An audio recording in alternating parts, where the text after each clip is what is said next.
Good morning class. आज हम लोग बात करेंगे उस वेल्डिंग के बारे में जो पिछले टर्म पे हम लोग डिस्कस कर चुके थे। उस टॉपिक पे आज हम लोग डिस्कस करेंगे फिर थोड़ा सा उससे आगे। तो पिछले टर्म पे हम लोग बात किए थे वेल्डिंग के बारे में कि वेल्डिंग क्या होता है और उसके क्लासिफिकेशन के ऊपर डिस्कस कर चुके थे। क्लासिफिकेशन में बेसिकली दो पार्ट से क्लासिफाई किया गया था, एक सॉलिड स्टेट और दूसरा लिक्विड फेज और तीसरा आपका सॉलिड ऑब्लिक लिक्विड फेज। तो ठीक है, ये सब हम लोग डिस्कस कर चुके थे और ये कहते हैं कि फेल्योर जो है ये 45 डिग्री पर पड़ेगा। क्यों? क्योंकि यहाँ पे शियर फोर्स की वैल्यू अकर करती है और basically shortest distance between shortest distance between weld face and root. तो यहीं पे सबसे ज़्यादा वीकर पार्ट आपका यही पोर्शन है, इसीलिए आपका चूँकि शियर फोर्स इसी 45 डिग्री पे एक्ट करता है, इसीलिए यहीं पे फेल्योर आकर होने के चांसेस ज़्यादा होते हैं। तो इन सब टॉपिक्स के ऊपर बात हो गई थी। रूट गैप हम लोग कह रहे थे, रूट गैप बोल रहे थे, इस पोर्शन को हम लोग रूट गैप बोल रहे थे। ठीक है, यहाँ पे जीरो स्ट्रेंथ दिखाया गया क्योंकि रूट गैप नहीं है। Strength is also in bottom has more strength of the joint. तो रूट गैप के कारण यहाँ पे स्ट्रेंथ आपको ज़्यादा मिल रहा है, बट यहाँ पे आप देख रहे हैं रूट गैप नहीं है, तो इसलिए यहाँ पे स्ट्रेंथ नहीं मिल रहा है। नेक्स्ट पॉइंट था आपका टो। टो आप इस फर्स्ट वाले इस पॉइंट को बोल रहे हैं और इस सेकंड पॉइंट को बोल रहे हैं, इसको टो बोल रहे हैं। ये चीज़ आपका टो है। ठीक है, वेल्ड फेस, ये पार्ट आपका वेल्ड फेस है। थ्रॉट बेसिकली क्या है? थ्रॉट आप इसको बोल रहे हैं shortest distance between weld face and root, इसको थ्रॉट आप बोल रहे हैं। ठीक है, थ्रॉट वाला पोर्शन आपका वीकेस्ट सेक्शन होता है इसमें, जैसा कि बनाया गया है, बताया गया। Weld deposition rate, it is the amount of material which इंटर्स into the workpiece per unit time। तो वेल्ड डिपोजिशन मतलब कितना मटेरियल आपका डिपॉजिट हो रहा है पर यूनिट टाइम, इसको हम वेल्ड डिपोजिशन रेट के फॉर्म में बोल रहे हैं। आर्क वेल्डिंग के प्रिंसिपल के ऊपर हम लोग बात कर रहे हैं। ये basically kinetic energy half mv², ये शो कर रहा है कि वेलोसिटी का इफेक्ट सबसे ज़्यादा होगा, इसीलिए चूँकि इलेक्ट्रॉन लाइटर वेट का होता है तो उसमें एक्सेलरेशन ज़्यादा होने के चांसेस होंगे। इसलिए इलेक्ट्रॉन के कारण जो निगेटिव टर्मिनल से पॉजिटिव टर्मिनल पर इलेक्ट्रॉन मूव करता है, तो इसलिए उसके स्ट्राइक होने से जो हीट जनरेट होगा पॉजिटिव टर्मिनल पर वह ज़्यादा होगा with respect to negative terminal. उसके पीछे जो रीज़न है वो यही है कि इलेक्ट्रॉन चूँकि लाइटर वेट का होता है, इसलिए उसके अंदर एक्सेलरेशन ज़्यादा होगा और वह हाई वेलोसिटी से जाके स्ट्राइक करेगा और उस वेलोसिटी का ज़्यादा इम्पैक्ट होगा काइनेटिक एनर्जी में। इसलिए इलेक्ट्रॉन के कारण पॉजिटिव टर्मिनल पर हीट ज़्यादा जनरेट होगा और वो कितना ज़्यादा जनरेट होगा? वो 2/3 ऑफ टोटल हीट जो होगा वह जनरेट होगा और 1/3 ऑफ टोटल हीट, बचा हुआ हीट आपका निगेटिव टर्मिनल पर जनरेट होगा। ठीक है, ये चीज़ है। तो ये चीज़ है, पावर सप्लाई आपको दिखाया गया है। LA आर्क लेंथ शो किया गया। Arc length basically 0.5 to 1.5 D से रिप्रेजेंट किया जा रहा है। यहाँ पे डी क्या है, डाई इलेक्ट्रोड। वही चीज एसी वेल्डिंग केस में क्या होता है, एसी वेल्डिंग केस में half of the cycle positive polarity होती है, half of the cycle negative polarity होती है। इसलिए इन पूरे साइकिल में अगर देखा जाए तो पूरे साइकिल के अंदर ये आधे साइकिल तो पॉजिटिव के तरीके से बिहेव करता है और आधा साइकिल निगेटिव की तरीके से बिहेव करता है। इसलिए पूरे एक साइकिल में जो 2/3 एक तरफ हीट होती है, दूसरी तरफ 1/3, फिर अगले साइकिल में जहाँ 1/3 था वहाँ 2/3 हो जाता है, और जहाँ 2/3 वहाँ था वहाँ 1/3 ऑफ टोटल हीट जनरेट होता है, जिसके कारण से एवरेज, दोनों की एवरेजिंग जब लेंगे तो आप ये पाएंगे कि इलेक्ट्रोड और वर्कपीस दोनों साइड पर जो हीट जनरेट होगा वो बराबर बराबर हीट जनरेट होगा। ठीक है, तो यूनिफॉर्म हीट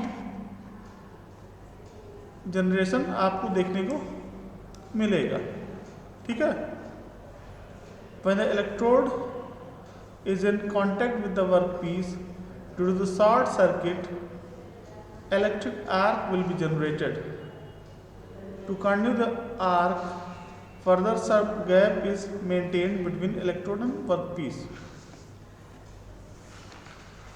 तो बेसिकली जब हीट जनरेट कहाँ से होता है, इलेक्ट्रोड और वर्कपीस के बीच में जब कांटेक्ट होता है तो शॉर्ट सर्किट क्रिएट होता है, उसके कारण से इलेक्ट्रिक आर्क जनरेट होता है।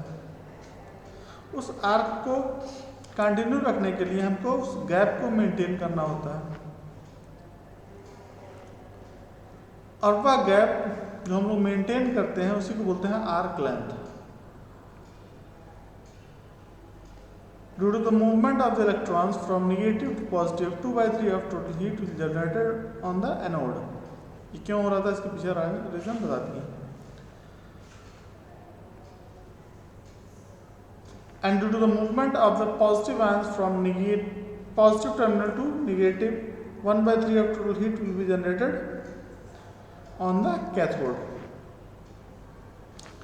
Due to continuously charging the polarity, due to continuously changing the polarity, uniform heat will be generated on the cathode and anode. To concentrate more heat on electrode and workpiece, DC arc welding can be used. तो heat concentration अगर आप चाह रहे हैं कि एक terminal पर heat concentrated हो तो उस तरीके के लिए आप डीसी पावर सप्लाई का इस्तेमाल करेंगे, डीसी वेल्डिंग का इस्तेमाल करेंगे। क्यों? क्योंकि डीसी वेल्डिंग की आर्क की स्टेबिलिटी ज़्यादा होगी। ठीक है, वो फिक्स होगा कि भाई 2/3 ऑफ हीट जनरेट होना है या 1/3 ऑफ टोटल हीट जनरेट होना है, वो प्री डिफाइंड होगा, उसमें वेरिएशन आपको देखने को नहीं मिलेगा। ठीक है, डीसी आर्क वेल्डिंग इसी को बोलते हैं डायरेक्ट करंट स्ट्रेट पोलरिटी या डायरेक्ट करंट इलेक्ट्रोड निगेटिव। तो ये क्या है, डायरेक्ट करंट इलेक्ट्रोड निगेटिव। इसका मतलब इलेक्ट्रोड आपका निगेटिव टर्मिनल पर है और वर्कपीस आपका पॉजिटिव टर्मिनल पर है। तो जो पॉजिटिव टर्मिनल होगा वहाँ पे टोटल हीट का 2/3 ऑफ जनरेट होगा, जो निगेटिव टर्मिनल है 1/3। इसको बोलते हैं रिवर्स पोलरिटी या डायरेक्ट करंट रिवर्स पोलरिटी या डायरेक्ट करंट इलेक्ट्रोड पॉजिटिव। तो यहाँ पे इलेक्ट्रोड पॉजिटिव है, इस कारण से टोटल हीट का 2/3 पॉजिटिव पर और 1/3 आपका निगेटिव पर जनरेट हो रहा है। ठीक है,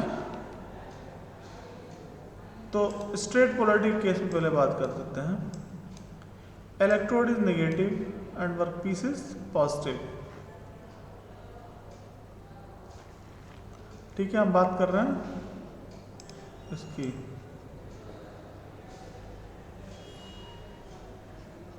ठीक है,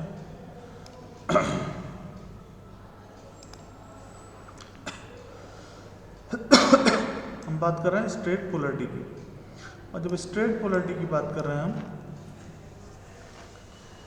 तो इसमें बताया गया है electrode is negative. Straight polarity को दूसरा क्या बोला गया, डायरेक्ट करंट स्ट्रेट पोलरिटी या डायरेक्ट करंट इलेक्ट्रोड नेगेटिव। इसमें डीसी पावर सप्लाई इस्तेमाल कर रहे हैं और इलेक्ट्रोड को नेगेटिव रख रहे हैं। तो जब इलेक्ट्रोड को नेगेटिव रख रहे हैं तो टोटल हीट का 1/3 आपके इलेक्ट्रोड के पास जनरेट होगा, जैसा कि इस फिगर में दिखाया गया है। इसमें देखिए electrode is negative and workpiece is positive, more heat will be generated on the workpiece when compared to the electrode. It is used for welding high thickness and high melting point material. क्यों ऐसा बोला गया, क्योंकि यहाँ पे heat ज़्यादा generate होगा, इसीलिए हाई थिकनेस और हाई मेल्टिंग पॉइंट मटेरियल के लिए हम लोग डायरेक्ट करंट स्ट्रेट पोलरिटी या डायरेक्ट करंट इलेक्ट्रोड नेगेटिव का इस्तेमाल करते हैं। Depth of penetration is more, weld deposition is less. Weld deposition क्या है, कितना मटेरियल आपका डिपॉजिट हो रहा है यूनिट टाइम में। तो चूंकि मेल्टिंग आपका नेगेटिव टर्मिनल मतलब इलेक्ट्रोड इस केस में यहाँ कम मेल्टिंग हो रही है, इसका मतलब डिपोजिशन भी कम होगा। नेक्स्ट पॉइंट है reverse polarity.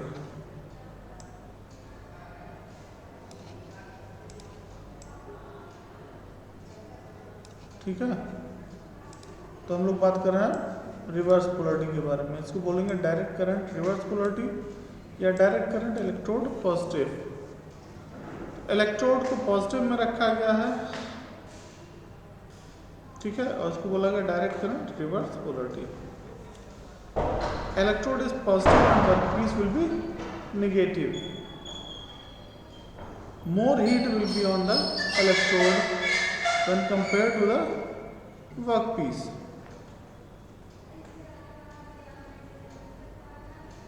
Used for welding less thickness and low melting point materials. Depth of penetration is less, weld deposition rate is high. Weld deposition rate है इसलिए है कि इलेक्ट्रोड पर मेल्टिंग ज़्यादा होगा। लो मेल्टिंग पॉइंट और less thickness के लिए इसलिए ज़रूरत पड़ रही है क्योंकि आपके वर्कपीस की मेल्टिंग कम हो रही है। ठीक है, तो इसके हिसाब से हम वर्कपीस का साइज क्या है, उसका थिकनेस क्या है, उसका मेल्टिंग पॉइंट क्या है, कितना पेनिट्रेशन हमको चाहिए,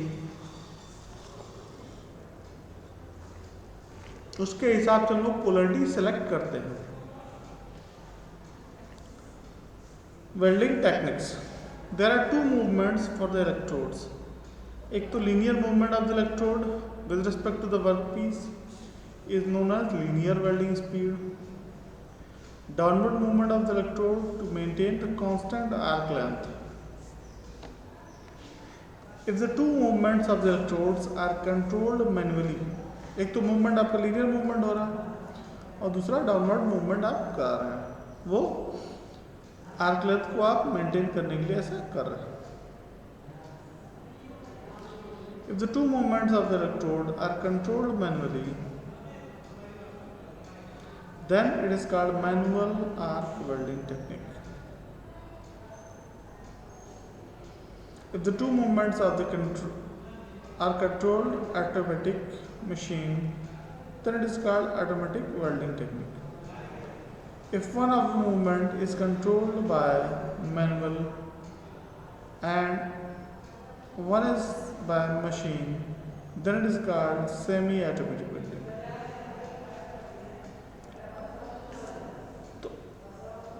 आर्क लेंथ और आर्क वोल्टेज के बीच में रिलेशनशिप बनाया गया है VA = A + B LA। ठीक है, जहाँ पे V है आपका आर्क वोल्टेज ए और बी कांस्टेंट है और एल ए आपका आर्क लेंथ है। Type of welding machine, constant current type, ये जिसको बोलते हैं ड्रूप कैरेक्टरिस्टिक्स, और दूसरा कांस्टेंट वोल्टेज टाइप जिसको बोलेंगे लीनियर या फ्लैट कैरेक्टरिस्टिक्स। ठीक है।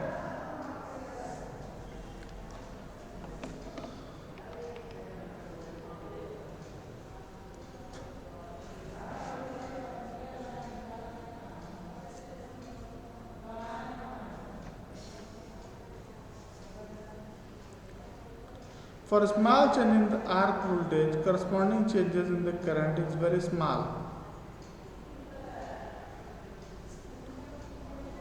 Constant current transformer basically क्या है? For a small change in the arc voltage, corresponding change in the current is very small. These are used for manual arc welding technique. Constant voltage transformer, for the small change in the voltage, corresponding change in the current is very high. These are used for automatic welding technique. ठीक है। तो आप देख रहे हैं current की value ज़्यादा हो रही है किसमें, कांस्टेंट वोल्टेज या लीनियर या फ्लैट कैरेक्टरिस्टिक्स में। ओपन सर्किट वोल्टेज, करंट की वैल्यू 0 आपने कर दिया, उस समय जो वोल्टेज मिल रहा है वो ओपन सर्किट वोल्टेज है। वो नॉर्मली 80 से 100 वोल्ट रहता है। शॉर्ट सर्किट करंट, जब आपने वोल्टेज 0 कर दिया, या ऐसे कहते हैं कि आपने डायरेक्ट कांटेक्ट कर दिया, शॉर्ट सर्किटिंग कर दिया, उस केस में जो करंट मिलेगा उसको बोलेंगे short circuit current. Duty cycle, arc on time upon arc on time plus idle time. ठीक है। AWS यहाँ पे जो लिखा है क्या है, इसका मतलब अमेरिकन वेल्डिंग सोसाइटी के बारे में बात किया जा रहा है। IT constant current transformer, BT constant voltage transformer. ठीक है। शॉर्ट सर्किट करंट और ओपन सर्किट वोल्टेज, ये इक्वेशन आपके लिए इंपॉर्टेंट है, प्लस ये इक्वेशन दोनों। ठीक है। मल्टी पास मतलब कई बार आप मूवमेंट करा रहे हैं। ओपन सर्किट वोल्टेज को कहा गया कि भाई it is the maximum rated voltage that can be measure across the 2 open terminals under no loading conditions. Short circuit current, it is the maximum rated current that can be allowed through a given circuit DC. It is the percentage of time during which arc is on without overheating elements in the welding machine. Duty cycle. Duty cycle का it is the percentage of time during which arc is on without overheating the element in the welding machine. ठीक है। Constant current type,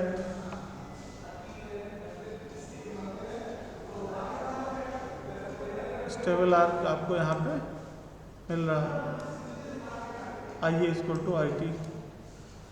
यहाँ पे stable arc मिल रहा है। Equation BA = A + BL है, यहाँ पे BA = BT। ठीक है। न्यूमेरिकल था, आई थिंक ये न्यूमेरिकल हम लोग सॉल्व कर चुके हैं क्लास में, है ना। तो फिर डिस्कस कर लेते हैं इसको। Arc length voltage characteristics given by VA = 24 + 4L है, ये इक्वेशन है। VI characteristics of the power source can be assumed to straight line. Straight line इसका मतलब क्या है, इसका मतलब कांस्टेंट दिखा रहा ना। स्ट्रेट लाइन क्या है, कांस्टेंट वोल्टेज टाइप, ये स्ट्रेट लाइन है, constant voltage type straight line है, constant voltage type linear flat ये straight line, constant voltage type. तो क्या कहा गया, the VI characteristics of a power source can be assumed as a straight line with open circuit voltage 80 volt, open circuit voltage कितना है 80 volt and short circuit current 600 ampere, short circuit current कितना है 600 ampere. Determine the optimum arc length for maximum power, optimum arc length for maximum power.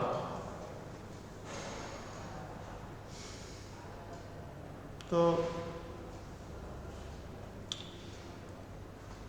Optimum arc length की value find out करनी है जिस पे आपको मैक्सिमम पावर मिल सके। Equation है VA = 24 + 4, पहले दिया गया है। VI कैरेक्टरिस्टिक्स को बताया गया है कि ओपन सर्किट वोल्टेज 80 वोल्ट है, शॉर्ट सर्किट करंट 600 एम्पियर है। क्या फाइंड आउट करना है, वह आर्क लेंथ जिस पर पावर मैक्सिमम हो। ठीक है, तो क्या करेंगे, इसको डिफरेंशिएट करेंगे उस आर्क लेंथ के रेस्पेक्ट में और ऑप्टिमम वैल्यू फाइंड आउट करेंगे और उसको फिर इक्वेशन में पुट करेंगे और उससे पावर हमें मिल जाएगी। तो आपको ये इक्वेशन पता है, IT upon open short circuit current, IT upon short circuit current plus VT upon open circuit voltage = 1। तो इसको सॉल्व जब करेंगे तो आप देखिए इसको ऐसे हो जाएगा, इसके बाद वाला टर्म, उसके बाद बेसिकली आप वैल्यूज पुट कर देंगे ओपन सर्किट वोल्टेज की, शॉर्ट सर्किट करंट की, ओपन सर्किट वोल्टेज की, ये वैल्यूज जब पुट करेंगे तो उसके बाद स्टेबल आर्क के लिए VA = VT होगा। VA बेसिकली आर्क वोल्टेज और कांस्टेंट वोल्टेज ट्रांसफार्मर, ये दोनों बराबर होगा। ये किस केस में, ये आपका स्ट्रेट लाइन बता रहा है, इसलिए उसको हम बोलेंगे कांस्टेंट वोल्टेज कैरेक्टरिस्टिक्स। तो उस पर्टिकुलर टाइम पर आप देखेंगे, इस क्वेश्चन पुट कीजिए तो IT = दिस मिल जाएगा। उसके बाद उसको डिफरेंशिएट पावर की वैल्यू मिल जाएगी आपको, ठीक है, VI से उसको डिफरेंशिएट करेंगे 4 mm पर मिलेगा और मैक्सिमम पावर की वैल्यू 12 kW आपको मिल जाएगी। तो इस तरीके से आप सॉल्व कर लेंगे और ऑप्टिमम आर्क लेंथ की वैल्यू फाइंड आउट करेंगे जिस पे मैक्सिमम पावर आपको मिलेगा। ठीक है, ये तरीका होगा सॉल्व करने का। ठीक, अब VI characteristics of the power source is given by this, ठीक है, determine the power of this table arc, ये फाइंड आउट करना है। तो इस टाइप के नंबर को हम नेक्स्ट वीडियो में बात करेंगे। गेट का क्वेश्चन होता है, एक क्वेश्चन है, इसको नेक्स्ट वीडियो में हम लोग बात करेंगे इन सब पर। ठीक है, आज के लिए इतना ही। Okay, thank you.